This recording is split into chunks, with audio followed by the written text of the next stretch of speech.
जी हाँ दोस्तों, तो नीतीश ने शाह से बड़ी डिमांड कर बढ़ाई फिर टेंशन। साहब हल्के में ले रहे थे, नीतीश ने चकरा के रख दिया। प्लान पे प्लान देख बीजेपी के उड़े होश। दोस्तों सोचा था क्या, हो क्या रहा है? नीतीश को हाईजैक, नीतीश को रिमोट कंट्रोल से चलाएंगे, लेकिन वो सारी हसरतें, वो सारी चालें धरी की धरी रह जा रही हैं। नीतीश भारी पड़ रहे हैं, एक बार फिर दिखाई दिया है।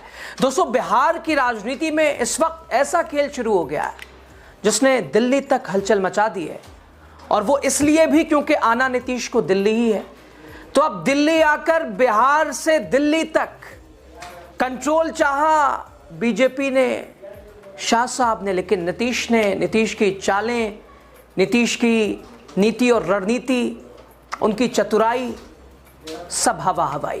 कहा जा रहा था कि सब कुछ बीजेपी के कंट्रोल में है, लेकिन अब तस्वीर थोड़ी बदलती दिखाई दे रही है। नीतीश ने एक ऐसे ही डिमांड रखी है दोस्तों, जिससे समझा जा सकता है कौन किसे चोक किए हुए है, कौन किसे, वो राहुल गांधी वाला आपको याद होगा, कौन ग्रिप किए है, कौन चोक किए, दिखाई दे रहा है। दोस्तों जो लोग नीतीश कुमार को हल्के में ले रहे थे, कह रहे अब तो स्वास्थ्य कारणों का हवाला, अब तो अस्वस्थ हैं, अब तो बस कंट्रोल जैसा चाहेंगे वैसा घुमाएंगे, उंगलियों पे नचाएंगे, शायद उन्हें अंदाजा नहीं था कि बिहार की राजनीति का ये पुराना खिलाड़ी आखिरी समय में भी ऐसी चाल चल सकता है, अपने आप को इस तरह से खड़ा कर सकता है जो खेल को उलट सकता है, उलट रहा है। दोस्तों अमित शाह को शायद लगा होगा कि नीतीश कुमार अब कमजोर हो चुके हैं, चाहे मजबूर हो चुके हैं, सैक्रिफाइस, कॉम्प्रोमाइज करना पड़ेगा, या वो कर रहे हैं, लेकिन नीतीश ने एक ऐसी ही राजनीतिक बिसात बिछाई जिससे बीजेपी के अंदर ही बेचैनी बढ़ती दिखाई दे रही है। दोस्तों आखिर ऐसी कौन सी वो ताकतें हैं इस कुर्सी के अंदर जो कि बीजेपी और जेडीयू एक बार फिर आमने सामने है, और किसी भी कीमत पर अपने पास से ये कुर्सी जाने नहीं देना चाहती है, चाहे जेडीयू हो चाहे बीजेपी हो। तो अब बिल्कुल स्पष्ट है, जब बीजेपी हर तरह से हावी है, नीतीश को हाईजैक किए हुए, तब नीतीश क्यों रुकावट बन रहे हैं, नीतीश अब क्यों भी, अभी भी क्यों रोड़ा बन रहे हैं? तो मतलब साफ है, कौन किस पर हावी है बताएंगे आपको। नमस्कार, स्वागत है राजनीति का खास सेगमेंट, आप देख रहे हैं खबर और विश्लेषण के साथ, मैं हूं यासूर रजा। दोस्तों मुख्यमंत्री नीतीश कुमार के राज्यसभा चुनाव के लिए नामांकन भरते ही बिहार में नई सरकार के गठन को लेकर भी भारतीय जनता पार्टी एनडीए गठबंधन में चर्चाएं शुरू हो चुकी हैं। फिर कौन हावी, कौन शहमात का खेल, कौन किस पर भारी पड़ेगा, यह भी दिखाई दे रहा है। सबकी शर्तें बीजेपी और जनता दल यूनाइटेड के बीच अभी नई सरकार को लेकर कोई स्थिति साफ नहीं है। बस यह है कि नीतीश कुमार, उन्होंने अप्रत्यक्ष रूप से बिहार की कुर्सी छोड़ दी है, दिल्ली का रुख कर लिया है, लेकिन 105 दिन में आखिर ऐसी कौन सी नौबत आन पड़ी कि इस फैसले तक उन्हें आना पड़ा? ऐसी क्या कमजोरी, ऐसी क्या वजह? दोस्तों एक तरफ कयास यह है कि राज्यसभा जाना नीतीश कुमार की राजनीति की अंतिम पारी नहीं है, बल्कि यह एक नई और शायद उससे ज्यादा एक प्रभावशाली शुरुआत है। दरअसल केंद्र की यह मोदी 3.2 वाली सरकार, जिसमें मोदी सरकार में जेडीयू की भूमिका ठीक ऐसे ही है कि अगर नीतीश हाथ खींच लें तो हिलने लगेगी सरकार। कहिए जेडीयू बैसाखी बनी है उस, यानी मोदी 3.2 की, और अगर नीतीश पीछे हट जाए तो हिल जाएगी वो सरकार। तो ऐसे में आप जो समझ रहे हैं कि नीतीश हाईजैक हो चुके हैं, जो चाहेगी बीजेपी वो कराएगी, शाह साहब का कंट्रोल है, तो साहब ये केंद्र सरकार भी अड़ी है इन्हीं के भरोसे। तो कौन किस पर हावी है समझा जा सकता है। अगर केंद्र सरकार को स्वस्थ रहना है, जिंदा रहना है, चलने लायक रहना है, तो नीतीश सर कहना पड़ेगा। और राज्यसभा जाने का फैसला बीजेपी का दबाव नहीं, नीतीश कुमार की नीति, उनकी दूरदर्शी सोच। दोस्तों नीतीश के दिल्ली आने से जेडीयू का कद राष्ट्रीय स्तर पर बढ़ेगा निश्चित तौर पर। सरकार के लिए आने वाले दिनों में केंद्र सरकार, मोदी सरकार, शाह साहब के लिए परेशानी बढ़ेगी। दिल्ली में भी चढ़ाई, पटना में भी, बिहार से दिल्ली तक कंट्रोल साहब का। भले ही नीतीश कुमार के बारे में कोई अभी कितना भी कह ले कि उनकी राजनीति को बीजेपी ने हाईजैक कर लिया है, चढ़ी हुई है बीजेपी, लेकिन हमेशा जो दोस्तों दिखता है वो होता नहीं है, और राजनीति में विशेष तौर पर। अब तक नीतीश पटना से अपनी पार्टी को नियंत्रित कर रहे थे, लेकिन दिल्ली में उनकी मौजूदगी पार्टी को गठबंधन के अंदर ज्यादा से ज्यादा सौदेबाजी की शक्ति पर प्रदान करेगी, चढ़ाई करेगी, एक तरह से दबाव बनाएगी, और वो जो स्लीपर सेल बैठे हैं उनके ऊपर नजरें भी रखेगी। दोस्तों हालांकि कहा तो यह भी जा रहा है कि नीतीश कुमार को जल्द ही किसी राज्य में राज्यपाल बनाया जा सकता है। हो सकता है नीतीश कुमार को द्रौपदी मुर्मू के बाद देश का वो जो पहला नागरिक वाला पद, महामहिम द्रौपदी मुर्मू के बाद नीतीश कुमार को राष्ट्रपति बनाए, ये भी खबरें चल रही हैं। दोस्तों अगर पूर्व की बात करें, नीतीश कुमार एक कद्दावर नेता रहे, चाणक्य माने जाते हैं, विद्रोही नेता। मौजूदा एक परिपक्व और समझ शासक रहे, समझू शासक रहे। भविष्य में वो एक राष्ट्रीय मार्गदर्शक की भूमिका में दिख रहे हैं। और दूसरी ओर बिहार की राजनीति अब एक ऐसे मोड़ पर खड़ी है जहां दिख तो रहा है कि नीतीश युग का सहसम्मान अंत, लेकिन गहराई से अगर देखा जाए तो एक नए अध्याय की शुरुआत हो रही है। दोस्तों बिहार की राजनीति में जब भी इतिहास लिखा जाएगा, उनमें नीतीश कुमार का नाम सुनहरे अक्षरों से लिखा जाएगा, किसी एक अध्याय तक सीमित भी नहीं रहेगा।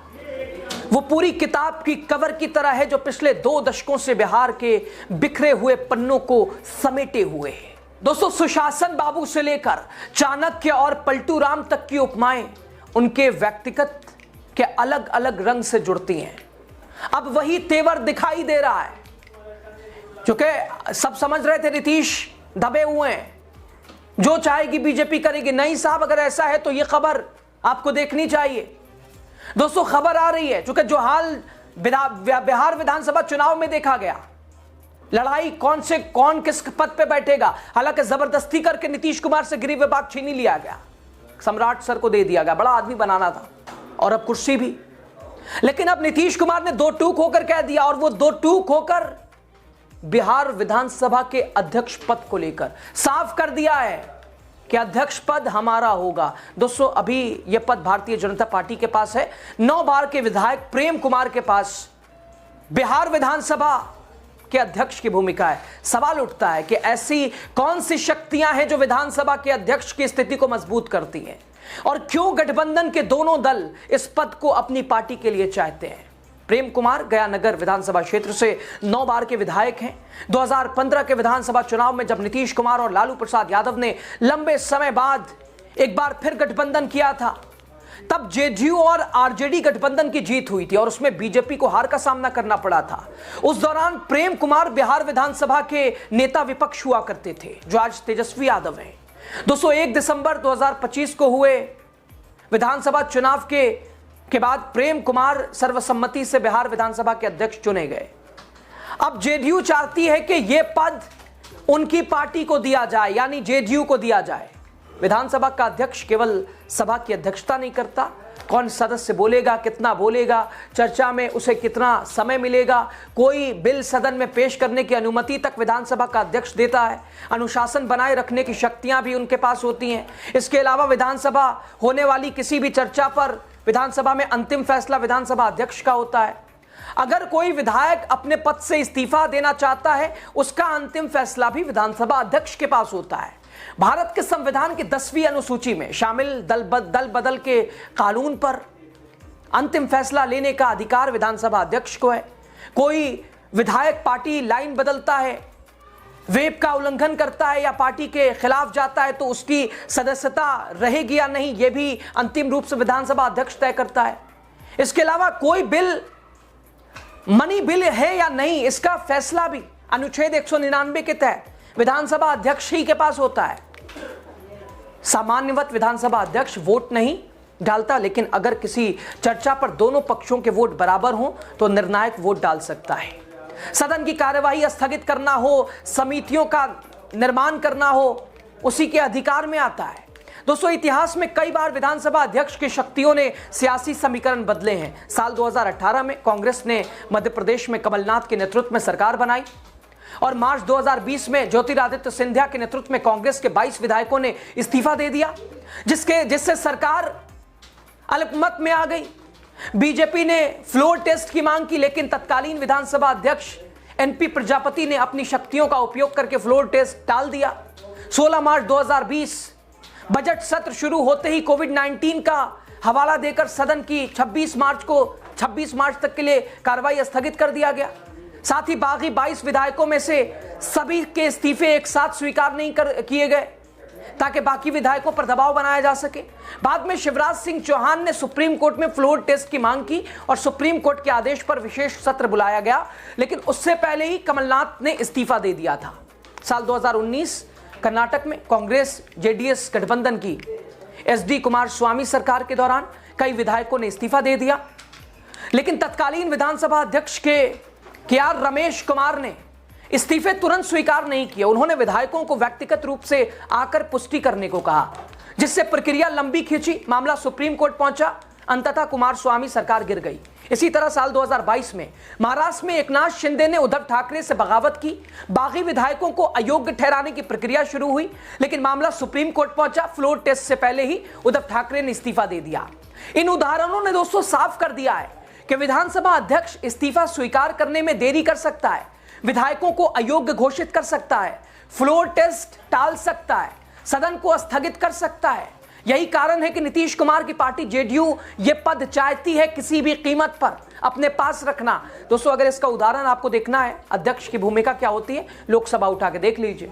आप देख लीजिए ओम बिरला को, तानाशाही उनकी, किसको बोलना किसको नहीं बोलना, आप समझ जाएंगे अध्यक्ष की। हालांकि न पक्ष न विपक्ष, सभी को मौका, सब उसके सामने एक बराबर कहने के लिए। हकीकत कुछ और होती है। फिलहाल बिहार में यह जंग छिड़ चुकी है। मुख्यमंत्री कुर्सी ले ली, क्या अध्यक्ष पद भी, होम मिनिस्ट्री ले ली, अध्यक्ष पद भी।